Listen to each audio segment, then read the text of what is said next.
نن درته ډېره ښکلې ویډیو لرم، هیله ده تر پایه وګورئ او د دغسې اسلامي معلوماتو لپاره زموږ چینل در سره هرومرو سبسکرایب کړئ.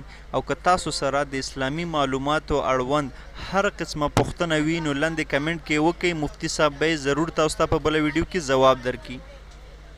محترمانو د غسل باره کې پوښتنه کړې ده. محترمه د جنابت نه که غسل سړی وباسي او کوم داسې غسل وباسي، طریقې همدغه ده چې اول به اودس کوي او د اودس نه وروسته بیا غسل کوي.